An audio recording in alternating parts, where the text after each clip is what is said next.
Hello friends, welcome to ராகுல் RKS YouTube channel. எல்லாருக்கும் வணக்கம். இன்றைக்கி நம்ம என்ன பார்க்க போகிறோம் அப்படின்னா, தமிழரசு மாத இதழோட 2வது வீடியோ, மக்கள் பணியில் மகத்தான 5 ஆண்டுகள் அப்படின்ற தொகுப்போட 2வது வீடியோ பார்க்க போகிறோம். இதில் என்ன பார்க்க போகிறோம் அப்படின்னா, சமூக நீதி கடந்து வந்த பாதைகள், தமிழ்நாட்டோட ஊரக வளர்ச்சி மற்றும் பொருளாதார வளர்ச்சி எவ்வாறு இருந்திருக்கு அப்படின்றத ஒரு ஜஸ்ட் இன்ட்ரோ மாதிரி பார்க்க போகிறோம் இந்த கிளாஸில். அதுக்கப்புறம் முக்கியமான திட்டங்கள்லாம் நம்ம பின்வரும் வீடியோக்குள்ள ப்ரீஃபாக பார்க்கலாம். சமூக நீதியை பொறுத்தளவுக்கு இந்த கண்டென்ட்டில் என்ன போட்டிருக்காங்க அப்படின்னு பார்த்தோம்னா, இந்த நீதி கட்சி காலம் முதல் தமிழகத்தில் சமூக நீதி ஆரம்பமாகிறது. இந்த நீதி கட்சியோட வரலாறு நம்ம ஸ்கூல் புக்கில் மற்ற ஆத்தர் புக்கில் நம்ம தெளிவாக படிச்சிருப்போம். நான் இந்த புக்கில் என்ன டீட்டெயில் கொடுத்துருக்காங்க அப்படின்றத மட்டும் சும்மா ஷார்ட்டாக சிம்பிளாக சொல்லிடுறேன். அந்த லைனப் மட்டும் நீங்கள் தெரிஞ்சுக்குங்க. ஃபஸ்ட்டு பெட்டி தியாகராய செட்டியார், டிஎம் நாயர், நடேசனார், இந்த மும்மூர்த்திகள் சேர்ந்து ஆதிக்க சக்திகளுக்கு எதிராக பிராமணர் அல்லாதவர்களும் அரசியல் பங்கெடுப்புகளில் உரிமை பெற வேண்டும் அப்படின்றதற்காக ஒரு அமைப்பை தோற்றுவிக்கிறாங்க. அந்த அமைப்போட பேர் தான் தென்னிந்திய நல உரிமை சங்கம். எங்கே தோற்றுவிக்கப்பட்டது அப்படின்னு பார்த்தோம்னா, சென்னையில் விக்டோரியா அரங்கில் 20/11/1916 அன்று தோற்றுவிக்கப்பட்டுள்ளது. இதனோட முதன்மை நோக்கம் என்னன்னா, பிராமணர் அல்லாதோருக்கான இயக்கம், அரசியல் அங்கீகாரம், உரிமைகள் ஆகியவற்றை கேட்டு பெறுவதற்காக பிராமணர் அல்லாதோருக்கான ஒரு இயக்கத்தை தொடங்கியிருக்காங்க இந்த மும்மூர்த்திகள். இந்த தென்னிந்திய நல உரிமை சங்கம் தங்களுடைய கொள்கைகளை பிரசுரம் பண்ணுறதுக்காக 3 பத்திரிகைகளை நடத்தியிருக்காங்க. தமிழில் திராவிடன், ஆங்கிலத்தில் ஜஸ்டிஸ், தெலுங்கில் ஆந்திர பிரகாசிகா அப்படின்ற ஒரு 3 பத்திரிகையை வெளியிட்டு இதன் மூலமாக மக்களுடைய விழிப்புணர்வை ஏற்படுத்தி ஒன்று திரட்டி பிற்காலங்களில் இவங்களோட அரசியல் இயக்கமாக தொடங்கி இன்று தமிழக அரசியலில் தவிர்க்க முடியாத சக்தியாக இந்த நீதி கட்சி வளர்ந்துள்ளது. 1920 முதலாக தேர்தல் நடத்தும் போது 1919 ஆண்டு சட்டம்படி 1920 முதல் தேர்தல் நடக்குது. அப்படி நடந்த தேர்தலில் நீதி கட்சி பங்கெடுத்து முதலமைச்சராக சுப்பராயலு ரெட்டியார் முதலமைச்சராக 17/12/1920 ஆட்சி அமைக்கிறார். அவர் ஆட்சி அமைச்ச கொஞ்ச காலங்கள்லேயும் அவருக்கு உடல்நிலை சரியில்லாமல் போனதுனால அவருக்கு பிறகு பனகல் அரசர் அப்படின்ற ஒரு அரசர் பனகல் அரசர் என்பவர் 2வது முதலமைச்சராக, சென்னை மாகாண முதலமைச்சராக பதவி பிரமாணம் எடுத்துக்கொள்கிறார். இவர் 11/7/1921. இவர் ரொம்ப முக்கியமானவர். ஏன்னா இவருடைய ஆட்சி காலத்தில் தான் முதலாக வகுப்பு வாரி பிரதிநிதித்துவம், ரிசர்வேஷன் பாலிசி கொண்டு வரப்படுகிறது. இந்த வகுப்பு வாரி பிரதிநிதித்துவம் 16/9/1921 அன்று இதற்கான அரசு ஆணை பிறப்பிக்கப்படுகிறது. அப்போ சமயத்தில் ஆளுநரோட ஒப்புதல் பெற முடியாததுனால இந்த வகுப்பு வாரி பிரதிநிதித்துவம் 1921 நடைமுறைப்படுத்த முடியவில்லை. அதற்கு அப்புறமா 4/12/1926 நீதி கட்சி அரசாங்கம் மீண்டும் ஆட்சிக்கு வந்ததுக்கு அப்புறம் முதலமைச்சராக சுப்பராயன் அப்படின்றவர் இருக்காரு. அவருடைய அமைச்சரவையில் முத்தையா முதலியார் அப்படின்றவர் கல்வி மற்றும் சுங்கத்துறை அமைச்சராக பதவியேற்கிறார். இவரோட முயற்சியால் மறுபடியும் இந்த வகுப்பு வாரி பிரதிநிதித்துவ ஆணை நடைமுறைப்படுத்தப்படுகிறது. எப்போனா 1928 தான் இது நடைமுறைக்கு வருகிறது. ஓகேவா? ஃபஸ்ட்டு வகுப்பு வாரி பிரதிநிதித்துவ ஆணை யாருடைய ஆட்சி காலத்தில் கொண்டு வரப்பட்டதுன்னு பார்த்தோம்னா, பனகல் அரசருடைய ஆட்சி காலத்தில் கொண்டு வரப்பட்டுள்ளது. 16/9/1921 இந்த வகுப்பு வாரி பிரதிநிதித்துவ ஆணை பிறப்பிக்கப்பட்டது. ஆளுநரோட ஒப்புதல் இல்லாதனால இதை நடைமுறைப்படுத்த முடியலை. அடுத்து முக்கியமாக சுப்பராயன் முதலமைச்சராக இருக்கும்போது கல்வி மற்றும் சுங்க வரித்துறை அமைச்சராக இருந்த முத்தையா முதலியார் இதை சாதுரியமாக செயல்பட்டு ஆளுநரோட ஒப்புதலை பெற்று இந்த வகுப்பு வாரி பிரதிநிதித்துவ ஆணை நடைமுறைப்படுத்தப்பட்டது. இன்னைக்கு இந்த ரிசர்வேஷன் பார்த்தோம்னா 69 விழுக்காடாக இருக்குது தமிழ்நாட்டில். ஓகேவா? 1947 ஆகஸ்ட் 15 இந்தியா சுதந்திரம் அடைந்ததுக்கு அப்புறம் நம்மளுடைய அரசியலமைப்பை உருவாக்கணும் அப்படின்னு அரசியலமைப்பு வரைவு குழு அமைக்கப்பட்டு அதன் அடிப்படையில் பல்வேறு நாடுகளிலிருந்து பல்வேறு அரசியல் கருத்துக்கள் பெறப்பட்டு நம்மளுடைய அரசியலமைப்பு எழுதப்பட்டு நம்ம ஏற்றுக்கொள்ளப்பட்டுள்ளோம். அப்படி 1950 ஜனவரி 26 நடைமுறைக்கு வந்த நம்மளுடைய அரசியலமைப்பு சட்டப்படி நீதி கட்சி அரசாங்கம் அதற்கு முன்னாடி சுதந்திரத்துக்கு முன்பு கொண்டு வந்த இடஒதுக்கீட்டு முறை செல்லாது அப்படின்னு சென்னை உயர்நீதிமன்றம் தீர்ப்பளிக்குது. இந்த வழக்கை தொடுத்தவர் யாருன்னு பார்த்தோம்னா செண்பகம் துரைராஜன் அப்படின்ற ஒரு மாணவி இந்த வழக்கை தொடுத்திருக்காங்க. அந்த வழக்கில் 1950 ஜனவரி 26 கொண்டு வரப்பட்ட அரசியலமைப்பு சட்டப்படி நீதி கட்சி அரசாங்கம் கொண்டு வந்த இடஒதுக்கீடு முறை செல்லாது அப்படின்னு உயர்நீதிமன்றம் தீர்ப்பு வழங்குது. இந்த தீர்ப்பை உச்சநீதிமன்றமும் உறுதிப்படுத்துது. அதன் பிறகு தமிழ்நாட்டில் தந்தை பெரியார், பேரறிஞர் அண்ணா தலைமையில் ஒரு மிகப்பெரிய போராட்டங்கள் வெடிக்குது. அப்போது தமிழக முதலமைச்சராக இருந்த காமராஜர் முதன்மை அமைச்சர் பாரத முதன்மை அமைச்சர் நேரு அவர்களிடம் முறையிட்டு அரசமைப்பில் முதலாக சட்ட திருத்தம் கொண்டு வருவதற்கு காரணமாக அமைந்தது இந்த இடஒதுக்கீடு போராட்டம் தான் இந்திய அளவில். அதுக்கப்புறம் 1969 கலைஞருடைய ஆட்சி காலத்தில் சட்டநாதன ஆணையம் ஏற்படுத்தப்படுகிறது. இந்த ஆணையத்தோட பரிந்துரையின்படி பிற்படுத்தப்பட்ட மக்கள் பிசி கேட்டகரி பிற்படுத்தப்பட்ட மக்களுக்கு இடஒதுக்கீடு 25 விழுக்காட்டிலிருந்து 31% விழுக்காடாக உயர்த்துறாங்க. அதே போல SC/STயோட இடஒதுக்கீடு 16 விழுக்காட்டிலிருந்து 18 விழுக்காடாக உயர்த்தப்பட்டது. இதை உயர்த்தினது யாருன்னு பார்த்தோம்னா கலைஞர் தான். அதன் பிறகு 1980 எம்ஜிஆர் இடஒதுக்கீடு பிசி கம்யூனிட்டி கீழே ரிசர்வேஷன் வாங்கணும் அப்படின்னா ஆண்டு வருமானம் ₹9 வருமான உச்ச வரம்பு நியமிக்க ஏற்பாடு செய்தார். அதாவது பிசி கேட்டகரி கீழே நீங்கள் ரிசர்வேஷன் வரணும் அப்படின்னா ஆண்டு வருமான வரம்பு ₹9,000 இருக்க வேண்டும் அப்படின்னு நிர்ணயம் செய்ய ஏற்பாடுகள் நடந்து கொண்டு இருந்த சமயத்தில் பல்வேறு எதிர்ப்புகள் கிளம்ப திடீரென எம்ஜிஆர் என்ன பண்ணிட்டாங்கன்னா அந்த பாலிசியை கேன்சல் பண்ணிட்டு பிசிக்கான இடஒதுக்கீடு 31 50 விழுக்காடாக உயர்த்தப்பட்டது எம்ஜிஆரோட ஆட்சி காலத்தில். சட்டநாதன் ஆணையப்படி பிசியோட விழுக்காடு 25 31% கலைஞர் உயர்த்தினார். 1980 எம்ஜிஆர் அவர்கள் 31 50 விழுக்காடுகளாக உயர்த்தப்பட்டது.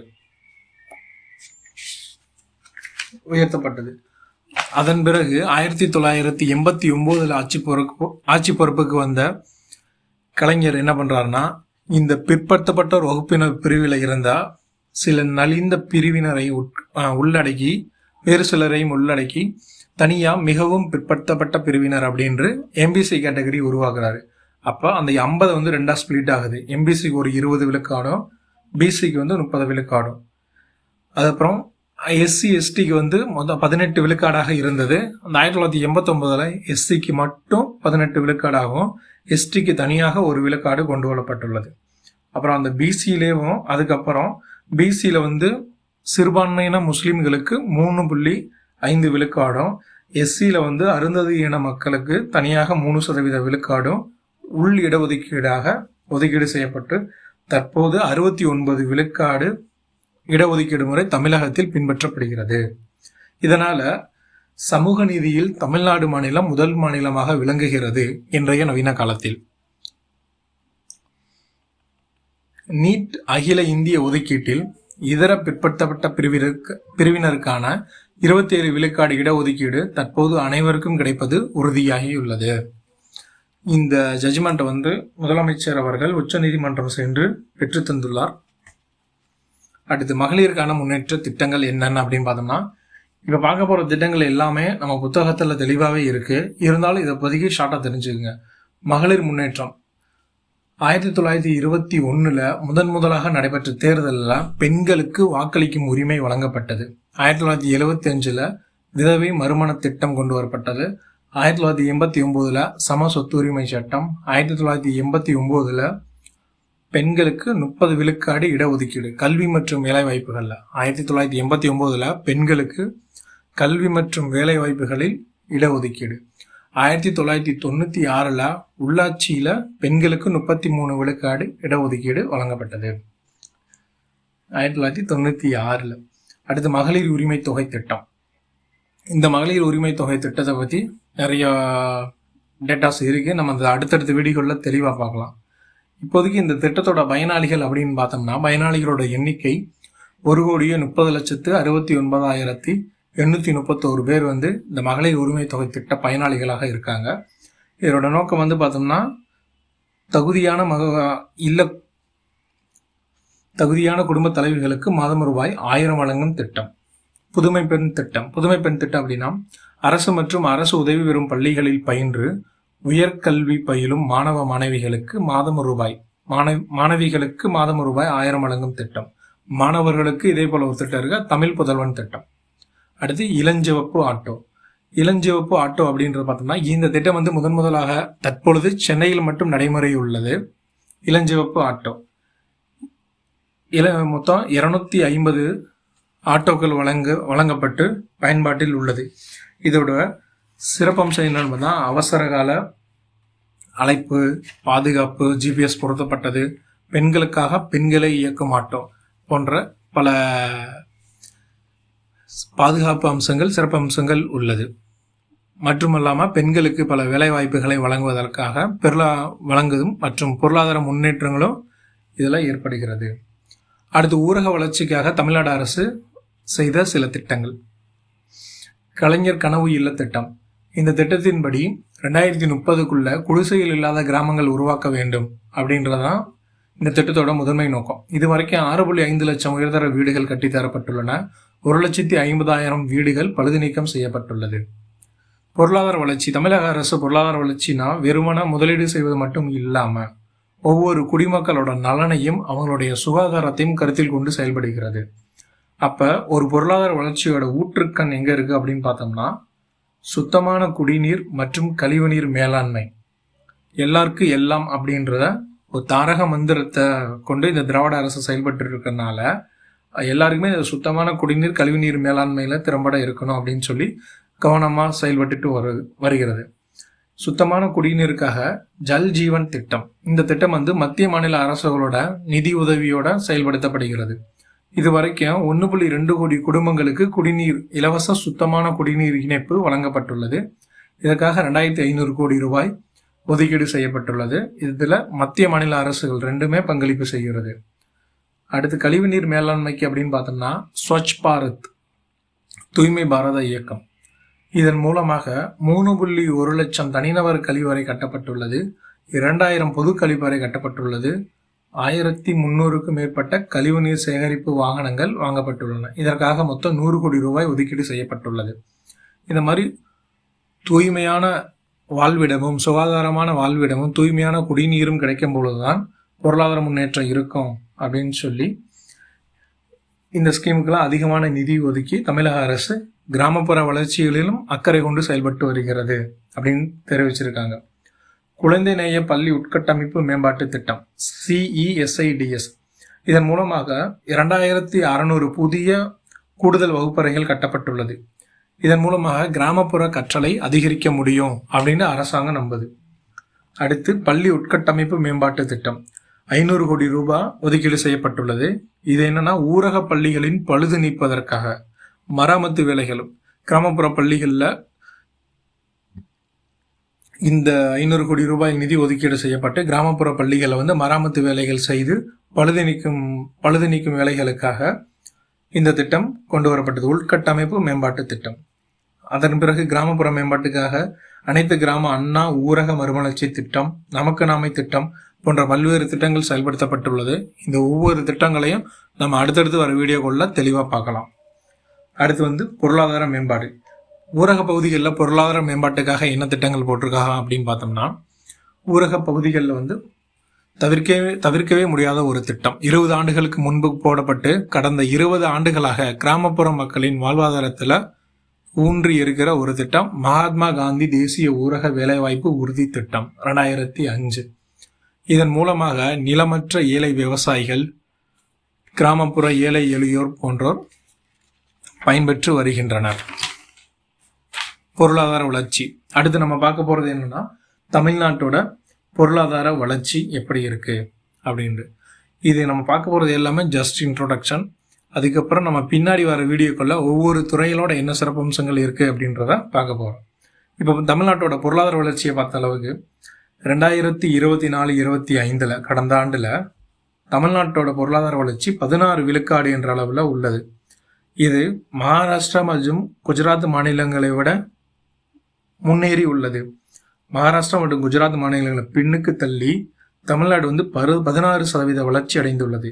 இதே காலகட்டத்தில் கடந்த ஆண்டு 24-25 குஜராத் வெறும் 10.6% வளர்ச்சி தான் பெற்றுள்ளது. சவால்கள். இந்த 2021 தமிழக அரசு புதிய அரசாங்கம் ஆட்சி பொறுப்பேற்றவுடன் சவாலான காலகட்டமாக இருந்தது. உலக அளவிலையும் சரி, தமிழ்நாடு அளவிலையும் சரி.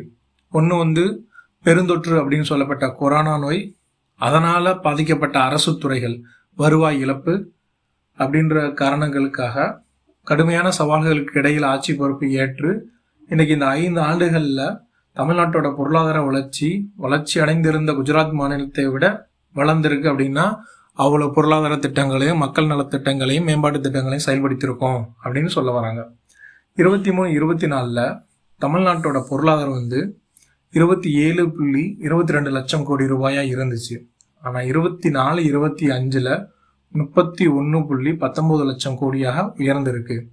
கடந்த 5 ஆண்டுகளில் ஆர்பிஐயோட அறிக்கையின்படி 2021 முதல் 2025 வரை தமிழ்நாட்டோட பொருளாதாரம் எப்படி இருக்குன்னு பார்த்தோம்னா 10.50 லட்சம் கோடியாக இருக்கு கடந்த 5 ஆண்டுகளில். இது ஒரு நிலையான வளர்ச்சி என ரிசர்வ் வங்கியோட அறிக்கை மூலமாக நமக்கு தெரிய வருகிறது. அடுத்து மின்னணு ஏற்றுமதி. மின்னணு ஏற்றுமதியில் தமிழ்நாடு முதலிடம் வகிக்கிறது. மின்னணு ஏற்றுமதி 100% இந்திய அளவில் அப்படின்னு எடுத்துக்கிட்டோம்னா அதை தமிழ்நாட்டோட பங்களிப்பு மட்டும் பார்த்தா 41.23 விழுக்காடு. வாழ்க்கை தரம் உயர்வு. 5 ஆண்டுகளில் பொருளாதாரத்தின் மூலமாக மக்களோட வாழ்க்கை தரம் எவ்வாறு உயர்ந்துள்ளது. தனிநபர் வருமானம் 2022-23 தனிநபர் வருமானம் ஆண்டுக்கு 2.78 லட்சம் ரூபாயாக இருந்தது.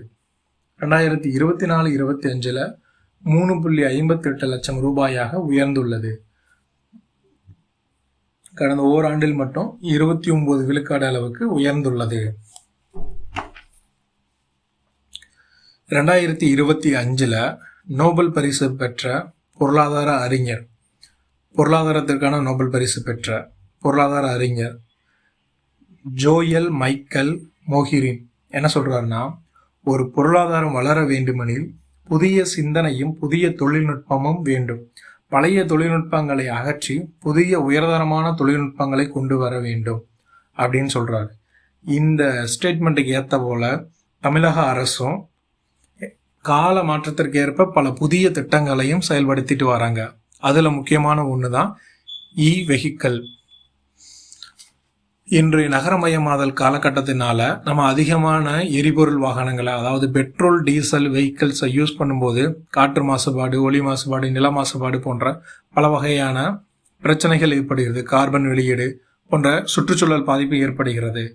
இதை சரி பண்ணுறதுக்காக தமிழ்நாடு அரசு முன்கூட்டியே மாற்று திட்டங்களையும் செயல்படுத்தியுள்ளது. அப்படி பார்த்தோம்னா காலமாற்று தொழில்நுட்பத்தால் மின்கலத்தால் இயங்கும் வாகனங்கள் உற்பத்தி செய்வதற்காக தமிழ்நாடு அரசு டாடா மோட்டார்ஸுடன் ஒப்பந்தம் செய்துள்ளது.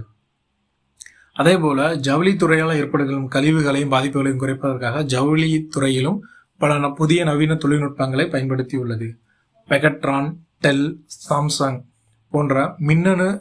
போன்ற நிறுவனங்களுடன் உடன்படிக்கை செய்து மின்னணு சாதன உற்பத்திக்கு ஒப்பந்தம் செய்துள்ளது. பெகட்ரான், டெல், சாம்சங் போன்ற நிறுவனங்களுடன் ஒப்பந்தம் மேற்கொண்டு மின்னணு சாதனங்கள் உற்பத்தியை செய்கிறது. சென்னை சாஸ் தலைநகரம், சாஸ் சந்தை என அழைக்கப்படுகிறது. ஆசியாவோட டெட்ராய்ட் தமிழ்நாடு. இது உங்களுக்கு எல்லாம் சாஸ் சந்தையின் தலைநகரம் எதுன்னு பார்த்தோம்னா சென்னை. மின்கலத்தால் இயங்கும் வாகனங்கள் உற்பத்தி செய்ய டாடா மோட்டார்ஸுடன் ஒப்பந்தம் செய்துள்ளது. இந்திய அளவில் தமிழ்நாட்டோட பொருளாதார பங்களிப்பு எப்படின்னு பார்த்தோம்னா சேவைத்துறையை 53.63 விழுக்காடு, உற்பத்தித்துறை 33.37 விழுக்காடு, விவசாயத்துறை 13 விழுக்காடு என்ற அளவுக்கு தமிழ்நாட்டோட பொருளாதார பங்களிப்பு. தமிழ்நாட்டோட பொருளாதாரம் ஒரு 100% வச்சுக்கணும்னா ஒவ்வொரு துறையும் எந்த அளவுக்கு பொருளாதாரத்துக்கு கான்ட்ரிபியூட் பண்ணியிருக்கோம் அப்படின்னு பார்க்கும்போது சேவைத்துறையோட கான்ட்ரிபியூஷன் 53.63 விழுக்காடு, உற்பத்தித்துறை 33.37 விழுக்காடு, விவசாயத்துறை 13 விழுக்காடு அளவுக்கு பங்களிப்பு செய்துள்ளது. எப்படி இந்த அளவுக்கு பொருளாதார வளர்ச்சி சாத்தியப்பட்டது அப்படின்னு பார்த்தோம்னா, ஒவ்வொரு துறைக்கும் பொருளாதாரத்திலிருந்து எடுத்துக்கிட்டோம்னா ஒவ்வொரு ஏரியாவுக்குமாக ஒரு பாலிசி டெரைவ் பண்ணி அதை ஃபாலோ பண்ணி இந்த குறுகிய காலத்தில் பல இலக்குகள் அடைஞ்சதுனால இந்த பொருளாதார வளர்ச்சி சாத்தியமாயிருக்கு அப்படின்னு சொல்கிறாங்க. 21 கொரோனா முடிஞ்ச காலகட்டத்தில் ஆட்சி பொறுப்பேற்ற இந்த திராவிட அரசாங்கம் இருந்த சவால்களெல்லாம் எப்படி மேற்கொண்டு இன்னைக்கு இந்த அளவுக்கு சாதனை புரிஞ்சிருக்காங்க அப்படின்னு பார்த்தோம்னா அதுக்கு அவங்க பயன்படுத்தின இந்த கொள்கைகள் தான் காரணம் அப்படின்னு சொல்லியிருக்காங்க. ஒவ்வொரு கொள்கையும் இருக்கு. இந்த ஒவ்வொரு கொள்கையும் நம்ம பின்னாடி தெளிவாக பார்த்துக்கலாம். எலக்ட்ரானிக் ஹார்ட்வேர் உற்பத்தி கொள்கை 22, தமிழ்நாடு நிதிநுட்ப கொள்கை 2021, தமிழ்நாடு ஏற்றுமதி மேம்பாட்டு கொள்கை 2021, தமிழ்நாடு உயிர் அறிவியல் மேம்பாட்டு கொள்கை 2022, தமிழ்நாடு ஆராய்ச்சி மற்றும் மேம்பாட்டு கொள்கை 2022, காலனி மற்றும் தோல் பொருட்கள் கொள்கை 2022, விண்வெளி மற்றும் பாதுகாப்பு தொழில் கொள்கை 2022, சரக்கு போக்குவரத்து கொள்கை 2023, குறைகடத்தி மற்றும் மேம்பட்ட மின்னணுவியல் கொள்கை 2024, பொது தனியார் கூட்டாண்மை கொள்கை 2024. இந்த மாதிரி முக்கிய கொள்கைகளை தமிழ்நாடு அரசாங்கம் ஆரம்ப காலகட்டங்களிலே போட்டதுனால இந்த 5 ஆண்டுகளில் பொருளாதார வளர்ச்சி இந்த அளவுக்கு பொருளாதார வளர்ச்சி நம்மளுக்கு சாத்தியமாயிருக்குன்னு சொல்றாங்க. திறன் மேம்பாடு. தமிழ்நாடு மக்கள் தொகையில 4.7% 15 மற்றும் அதற்கு மேற்பட்ட வயது உடையவர்களுக்கு ஏதேனும் ஒரு தொழில் பயிற்சி அளிக்கப்பட்டுள்ளது. திறன் மேம்பாடு. தமிழ்நாட்டோட மொத்த மக்கள் தொகையில 4.7 விழுக்காடு மக்களுக்கு, அதாவது 15 மற்றும் அதற்கு மேல் உள்ளவர்களுக்கு ஏதேனும் ஒரு தொழில் பயிற்சி வழங்கப்பட்டுள்ளது. அடுத்து இந்த பொருளாதாரத்தில் விவசாயத்துறையில் என்னென்ன பங்களிப்பு? உணவு பதப்படுத்தும் தொழில் அமைப்பதற்கு திருச்சி மாவட்டம் மணப்பாறை மற்றும் விழுப்புரம் மாவட்டம் திண்டிவனம் ஆகிய பகுதிகளில் உணவு பதப்படுத்தும் தொழில் அமைக்க அரசு அறிவிப்பு வெளியிட்டிருக்கு. உணவு பூங்கா அமைப்பதற்கு தேனி மாவட்டத்தில் அறிவிப்பு வெளியிட்டிருக்கு. இப்போ மணப்பாறை திண்டிவனத்தில் உணவு பதப்படுத்தும் தொழில், தேனியில உணவு பூங்கா.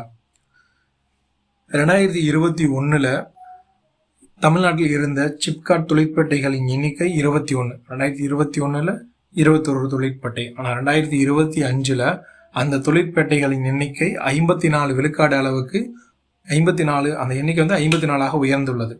இதன் மூலமாக வேலை வாய்ப்பு அதிகரித்து தமிழ்நாட்டோட பொருளாதாரம், வேலையின்மை பிரச்சனை போன்றவையெல்லாம் தீர்ந்திருக்கு. அடுத்து நம்ம என்ன பார்க்க போறோம்னா சில முக்கிய பூங்காக்கள். அப்படி பார்த்தோம்னா மருத்துவ சாதன பூங்கா காஞ்சிபுரம் மாவட்டம் உரகடத்தில் அமைக்க போறாங்க. PM மித்ரா பூங்கா விருதுநகர்ல கட்டுமானத்துல இருக்கு. பணப்பாக்கத்துல தோல் அல்லாத காலனி மற்றும் துணை பொருட்கள் உற்பத்தி மையம் இருக்கு. அடுத்து முக்கியமானது பாதுகாப்பு உபகரண உற்பத்தி பூங்கா. பாதுகாப்பு உபகரண உற்பத்தி பூங்கா எங்க இருக்கு அப்படின்னு பார்த்தோம்னா கோவை மாவட்டம் வாரப்பட்டி அப்படின்ற இடத்துல இருக்கு. இந்த பாதுகாப்பு உபகரண உற்பத்தி பூங்கா அமைப்பதற்காக டிட்கோ மற்றும் சிப்காட் ஆகிய நிறுவனங்கள் இணைந்து இந்த பூங்காவை அமைச்சுக்கிட்டு வராங்க. அடுத்து மின்னணு தயாரிப்பு தொகுப்புகள் உருவாக்க மாநல்லூர் மற்றும் பிள்ளைப்பாக்கம் ஆகிய இடங்கள்ல அமைக்கப்பட்டுள்ளது. மீண்டும் ஒரு முறை பார்த்துடலாம். மருத்துவ சாதன பூங்கா அமைப்பதற்கு எங்க இருக்குன்னு பார்த்தோம்னா உரகடம். PM மித்ரா பூங்கா விருதுநகர். பணப்பாக்கம் தோல் அல்லாத காலனி மற்றும் துணைப்பொருள் உற்பத்தி. கோயம்புத்தூர் மாவட்டம் வாரப்பட்டியில பாதுகாப்பு உபகரண உற்பத்தி பூங்கா அமைக்க போறாங்க. டிட்கோ மற்றும் சிப்காட் நிறுவனம் இணைந்து இந்த பூங்கா அமைக்க போகுது. மின்னணு தயாரிப்பு தொகுப்புகள் மாநல்லூர் மற்றும் பிள்ளைப்பாக்கம். இந்த பாதுகாப்பு உபகரண உற்பத்தி பூங்கா முக்கியமானது, அதை கொஞ்சம் நோட் பண்ணி வச்சுக்கோங்க. பெண்களின் பங்களிப்பு. தமிழ்நாட்டோட பொருளாதாரத்துல பெண்களோட பங்களிப்புன்னு பார்த்தோம்னா பெண்கள்ல சேவைத்துறையோட பங்களிப்பு 53.63 விழுக்காடும், தொழிற்சாலை 33.7 விழுக்காடும், விவசாய பணி 13 விழுக்காடும் இருக்கு. 2021-25 ஆண்டுகளில் பெண் வேலைவாய்ப்பு 40.5 விழுக்காடு அளவுக்கு உயர்ந்துள்ளது. அவர்களுடைய வருமானம் 22% அளவுக்கு உயர்ந்துள்ளது. பன்னாட்டு விமான நிலையங்கள். இந்த பொருளாதார வளர்ச்சி மேம்படுவதற்காக போக்குவரத்து திட்டங்களும் சரியாக அமைக்கப்பட வேண்டும். அப்படி கருத்தில் கொண்டு இந்த பரந்தூர் காஞ்சிபுரம் மாவட்டம், சென்னைக்கு அருகில் உள்ள காஞ்சிபுரம் மாவட்டம் பரந்தூரில் ஒரு விமான நிலையமும், ஓசூரில் ஆண்டுக்கு 30 லட்சம் பயணிகளை கையாளும் திறன் வசதி கொண்ட ஒரு விமான நிலையமும் கட்டுமானத்தில் இருக்குது. அடுத்து அறிவுசார் நகரம். தமிழ்நாடு அறிவுசார் நகரம் டிட்கோ நிறுவனத்தால் நியமிக்கப்படுகிறது. அறிவுசார் நகரம் எந்த நிறுவனத்தால் நியமிக்கப்படுகிறது அப்படின்னு கேட்டால் தமிழ்நாடு அறிவுசார் நகரம் டிட்கோ நிறுவனத்தால் நியமிக்கப்படுகிறது. தமிழ்நாட்டில் வேலையுள்ள மக்களின் விழுக்காடு 64.6 விழுக்காடு. இதில் இந்தியாவில் வேலையுள்ள மக்களின் விழுக்காடு 64.3 விழுக்காடு. அப்போ தமிழ்நாட்டில் வேலையுள்ள மக்களின் விழுக்காடு தேசிய சராசரியை விட அதிகமாக உள்ளது. 0.3 டெசிமல் தான் அதிகமாக இருக்குது. பட் இருந்தாலும் இது இந்திய தேசிய சராசரியை விட ஒரு 0.3 விழுக்காடு அதிகமாக தான் இருக்குது. தமிழ்நாட்டோட வேலையுள்ள மக்களின் விழுக்காடு 64.6, இந்திய சராசரி 64.3. 2021-25 ஆண்டுகளில் தமிழ்நாடு இந்திய அளவில் பொருளாதாரத்தில் ஒரு மிக முக்கிய பங்களிப்பு செய்யக்கூடிய மாநிலமாக மாறிவிட்டது. ஓகே ஃப்ரெண்ட்ஸ், இது போன்ற இன்னும் வீடியோக்குள்ள நம்ம அடுத்தடுத்த கிளாஸில் இன்னும் பல முக்கிய திட்டங்களை நம்ம விரிவாக பார்க்கலாம். தொடர்ந்து எங்கள் சேனலை சப்போர்ட் பண்ணுங்கள். Thanks for your support.